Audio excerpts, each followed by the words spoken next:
ஈழத்தமிழர்களுடைய பிரச்சனையை தமிழகம் நோக்கி கொண்டு செல்வது யதார்த்தமான ஒரு அரசியலா? தமிழக தேர்தல் களத்தில் ஈழத்தமிழர்களுடைய பிரச்சனை என்பது ஒரு பேசுபொருளாக மாறி இருக்கின்றதா? தமிழ் தேசிய மக்கள் முன்னணி கஜேந்திரகுமார் தரப்பு தமிழகத்துக்கு மேற்கொண்ட பயணம் என்பது வெற்றி அளிக்கின்றதா? இது தொடர்பில் தான் வருகின்றது இன்றைய பார்வைகள்.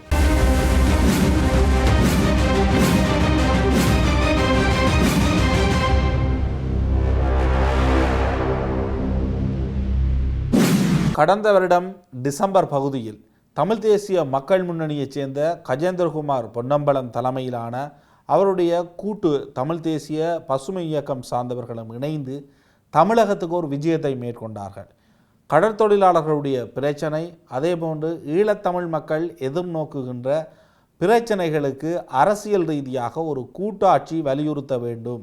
அதனை தமிழகம் இந்திய வெளியுறவு கொள்ளையில் தாக்கம் செலுத்தக்கூடிய வகையில் இந்திய மத்திய அரசுக்கு ஒரு அழுத்தத்தை கொடுப்பதனூடாக இந்தியா இலங்கைக்கு ஒரு அழுத்தத்தை கொடுக்க வேண்டும். இதன் மூலம் ஈழத்தமிழர்களுடைய பிரச்சனையை கையாள்வது என்ற அடிப்படையில் கஜேந்திரகுமார் பொன்னம்பலம் தலைமையிலான குழுவினுடைய பயணம் அமைந்தது.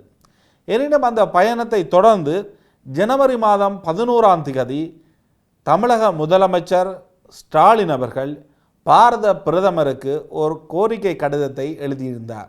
அந்த கோரிக்கை கடிதம் என்பது இலங்கையில் புதிய அரசியலமைப்பு கொண்டு வரப்பட இருக்கின்றது. அந்த கொண்டு வரப்பட இருக்கின்ற அரசியலமைப்பில் தமிழ் மக்களுக்கான உரிமைகள் அனைத்தும் புறந்தள்ளப்பட்டு ஒற்றையாட்சி வடிவிலான ஒரு அரசியலமைப்பு கொண்டு வரப்பட இருக்கின்றது. அதற்கு எதிராக தமிழ் மக்களுக்கு ஒரு சமத்துவமான உரிமை வழங்கக்கூடிய வகையில் ஒரு கூட்டாட்சி தேவை. அந்த கூட்டாட்சியை இந்திய மத்திய அரசாங்கம் இலங்கைக்கு வழங்குமாறு அழுத்தம் கொடுக்க வேண்டும் என்ற அடிப்படையில் திமுக, அதாவது தமிழகத்தில் ஆட்சி செய்கின்ற முதலமைச்சர் ஸ்டாலின் அவர்கள் பாரத பிரதமருக்கு ஒரு கடிதத்தை அனுப்பியிருந்தார். இது ஈழத்தமிழ் மக்களிடத்தில் இருந்து தமிழகம் நோக்கிய பயணம் தொடர்பில் ஒரு ஆதரவான நிலைப்பாடு, அல்லது அந்த பயணம் என்பது வெற்றி அளித்திருக்கின்றது, அல்லது அந்த பயணத்தினூடாக அடையப்பட்ட ஒரு அடைவு மட்டமாக பார்க்கப்பட்டது. எனினும் இது மட்டுமே ஒரு அடைவாக இருக்க முடியாது. ஏனெனில் அங்கு எதிர்க்கட்சியைச் சேர்ந்த எடப்பாடி பழனிசாமி, அதிமுகவை சேர்ந்தவர்கள், அதனை கடந்து தமிழகத்தில் இருக்கின்ற பல்வேறு கட்சி பிரதிநிதிகளுடன் இந்த தரப்பினர் இங்கிருந்து சென்று சந்திப்புகளை மேற்கொண்டு ஈழத்தமிழ் மக்களுடைய பிரச்சனைக்கு எவ்வாறு அரசியல் தீர்வு இருக்க வேண்டும் என்பது தொடர்பில் ஒரு விளக்கத்தை அளித்திருந்தார்கள். சில விமர்சனங்களும் அந்த பயணம் தொடர்பில் இருந்தது.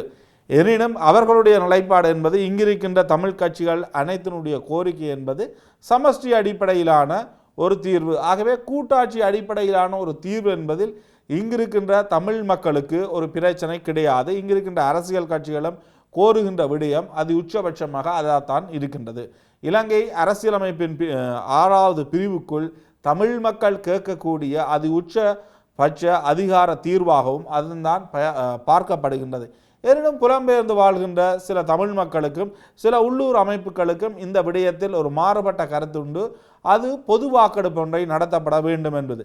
ஏற்கனவே பொது வாக்கெடுப்பு ஒன்று நடத்தப்பட வேண்டும் என்று தமிழகத்தில் சட்டசபையில் தீர்மானம் ஒன்று நிறைவேற்றப்பட்டிருந்தது. ஆகவே அதனை அந்த விமர்சிக்கின்ற தரப்பினர் ஒரு விடயமாக குறிப்பிட்டு கொள்ளுகின்றார்கள். ஆனால் இங்கு இயல்பாக இவ்வாறு அரசியல் நிலைமை இருக்கின்றது என்றால், இங்கு 13ஆம் திருத்தத்திற்கு ஆதரவு கொடுக்கின்ற பொழுது 13ஆம் திருத்தத்தை நடைமுறைப்படுத்துமாறு பாரத பிரதமருக்கு கடிதம் அனுப்புகின்ற பொழுதெல்லாம் இந்த விமர்சனம் செய்கின்ற தரப்பினர் அது தொடர்பில் விமர்சனம் செய்யவில்லை. ஆனால் கஜேந்திரகுமார் தரப்பு இந்த பயணத்தை மேற்கொண்டு அங்கு ஒரு கோரிக்கை வைக்கின்ற பொழுது இவர்களுடைய கருத்து என்பது இவர்கள் கொள்கையை விட்டுவிட்டார்கள்.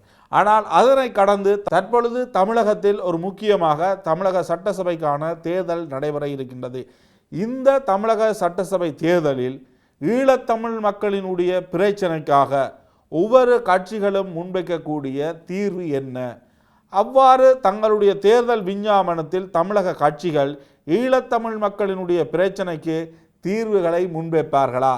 அவ்வாறு முன்வைக்கப்பட்டு அந்த தேர்தலில் ஈழத்தமிழ் மக்களினுடைய பிரச்சனை என்பது ஒரு செல்வாக்கு செலுத்துகின்ற நிலைமையை தமிழகத்தில் ஏற்படுத்துமாக இருந்தால், தமிழக மக்களும் இந்த விடயத்துக்கு ஒரு முன்னுரிமை கொடுத்து வாக்களிப்பை மேற்கொள்வார்களாக இருந்தால், குறைந்தபட்சம் தேர்தலில் இது ஒரு மிகப்பெரிய ஒரு பேசுபொருளாக இருக்குமானால் திமுகவாக இருக்கலாம் அல்லது அதிமுகவாக இருக்கலாம்.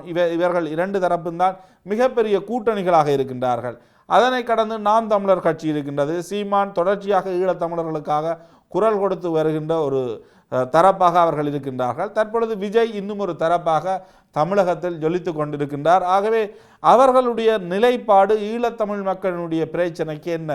இதுவரை அதிமுகவும் திமுகவும் விஜயும் அல்லது சீமானும் இந்த விவகாரத்தை பேசுபொருளாக்கி அரசியல் களத்தில் ஈழத்தமிழ் மக்களினுடைய பிரச்சனை என்பது ஒரு முக்கிய பேசுபொருளாக மாறி இருக்கின்றதா என்றால் இன்று வரை அது மிகப்பெரிய அளவு பேசப்பட்ட ஒரு விடயமாக கிடையாது.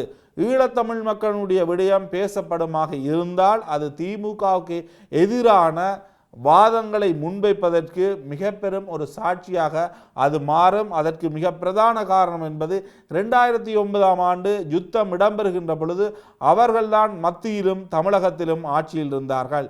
மத்தியில் அவர்கள் காங்கிரசுடன் கூட்டணியில் இருந்தார்கள்.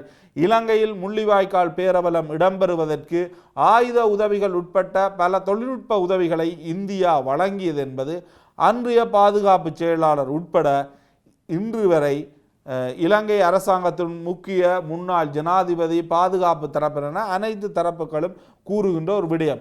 ஆகவே இது திமுகவுக்கு எதிரான ஒரு பிரச்சாரமாக இருப்பதற்கு அதிகளவு வாய்ப்புகள் இருக்கின்றது. அதனை கடந்து அதிமுக தாங்கள் பொது வாக்கெடுப்பு தொடர்பில் சட்டசபையில் தீர்மானம் மேற்கொண்டிருக்கின்றோம், இனப்படுகொலை தொடர்பில் தீர்மானத்தை நிறைவேற்றியிருக்கின்றோம் என்ற விடயங்களை கூறுவார்கள். அது ஜெயலலிதா இருந்த காலத்தில் அந்த ஒரு நிலைப்பாட்டினை அதிமுக எடுத்தது. ஆனால் தற்பொழுது பாஜகவுடன் அவர்கள் கூட்டணி அமைத்திருக்கின்றார்கள். பாஜகவுடன் கூட்டணி அமைத்திருக்கின்ற அண்ணா திராவிட முன்னேற்ற கழகம் ஈழத்தமிழ் மக்களின் பிரச்சனைக்கு ஒரு தீர்வு தொடர்பில் அங்கு ஒரு பேசுபொருளை உருவாக்குவார்களாக இருந்தால் அல்லது தங்களுடைய தேர்தல் விஞ்ஞாபனத்தின் ஒரு முக்கிய கோரிக்கையை முன்வைப்பார்களாக இருந்தால் அது தமிழகத்து தேர்தல் களத்தில் கிடைக்கின்ற வாக்குகளுடன் இந்திய மத்திய அரசாங்கம் தன்னுடைய வெளியுறவு கொள்கையில் இந்த விடயம் தொடர்பில் பேசுவதற்கு முனைவார்கள். அது சில வேளைகளில் அதிமுகவுக்கு ஒரு ஆதரவு தளமாக இருக்குமானால் பாஜக ஈழத்தமிழ் மக்கள் விடயம் சார்ந்தும் இலங்கைக்கு ஒரு அழுத்தத்தை கொடுக்க வேண்டிய தேவை ஏற்படும். இலங்கை தற்பொழுது எரிபொருள் தேவையினை மின்சார உற்பத்திக்கான எரிபொருளை போன்ற பல்வேறு தேவைகளுக்கு இந்தியாவை நம்பியிருக்கின்றது. இந்த நாடு திவாலான போதும் இந்தியா தான் 4 பில்லியனை மிகப்பெரிய அளவு உதவிகளை மேற்கொண்டது. இலங்கைக்கு தொடர்ச்சியாக டித்வா புயலாக இருக்கலாம் அல்லது வேறுபட்ட பொருளாதார அனர்த்தங்களாக இருக்கலாம், எந்த ஒரு சந்தர்ப்பத்திலும் உதவி செய்கின்ற அயல் நாடு என்பது இந்தியா. இந்த பிராந்தியத்தின் மிகப்பெரிய ஒரு வல்லரசாக இருக்கின்றது.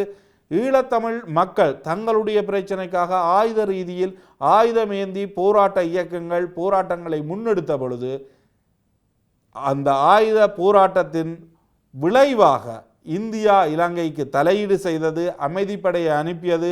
அமைதித்துறை தொடர்பில் பல்வேறு விமர்சனங்களும் இருந்தாலும் தற்பொழுது மாகாணங்களுக்கான முன்னுரிமை அல்லது மாகாண சபை தோற்றம் பெற்றது. தமிழ் மொழி வடகிழக்கில் ஒரு முதன்மையான மொழியாக இருப்பதற்கும் ஆட்சி மொழியாக இருப்பதற்கும் அடிப்படை காரணமான இந்த 13ஆம் திருத்தம் என்பது இந்தியாவின் அழுத்தத்தின் பேரால் மட்டுமே கொண்டு வரப்பட்ட ஒன்று.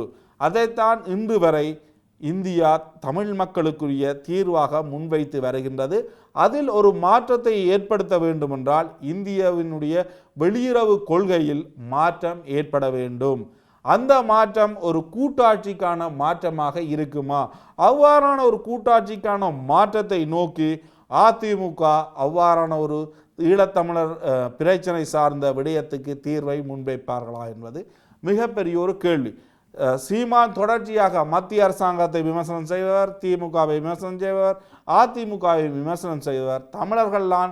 தமிழர்களை ஆள வேண்டும், முதலமைச்சராக வருபவர் தமிழனாக இருக்க வேண்டும், தமிழ் தேசியம் என்ற நிலைப்பாட்டை முதன்மையாக பேசி வருகின்ற ஒருவர் தான் முதலமைச்சரானால் கடற்தொழிலாளருடைய பிரச்சனையாக இருக்கலாம் அல்லது ஈழத்தமிழ் மக்களினுடைய பிரச்சனைக்கு தன்னால் ஆன்ற முழு முயற்சிகளையும் அவர் முன்னெடுப்பார் என்று தொடர்ச்சியாக கூறி வருகின்றார். அதில் யாருக்கும் மாற்று கருத்தில்லை. விஜய் எவ்வாறான ஒரு நிலைப்பாட்டை எடுக்கப் போகின்றார்? ஏனெனில் ஈழத்தமிழ் மக்கள் சார்ந்து விஜய் எடுக்கின்ற மிக முக்கியமான ஒரு நிலைப்பாடாக இந்த நிலைப்பாடு மாறும். இந்த நிலைப்பாடு மிகப்பெரிய அளவில் ஒரு பேசுபொருளை உருவாக்கக்கூடியது. விஜய் ஒரு அயல் நாட்டு மக்கள் சார்ந்த ஒரு தீர்மானத்தை எடுப்பாராக இருந்தால் அந்த தீர்மானம் தொடர்பில் இந்திய அளவில் ஊடகங்களில் அது ஒரு பேசுபொருளாக மாற்றும். அதே நேரம் வெளியுறவு கொள்கை சார்ந்த விவாதத்தையும் அது உருவாக்கும். ஏனெனில் இந்திய அளவில் இருக்கின்ற ஆங்கில கிந்தி ஊடகங்களில் இது மிகப்பெரிய ஒரு பேசுபொருளாகும். ஏனெனில் இந்தியாவை பொறுத்த வரைக்கும் விஜய்க்கென்று ஒரு மாஸ் இமேஜ் இருக்கின்றது. அவருடைய கருத்துக்கள் என்பன மிகப்பெரிய ஒரு கவனத்தை ஈர்க்கக்கூடிய நிலைமையில் இருக்கும்.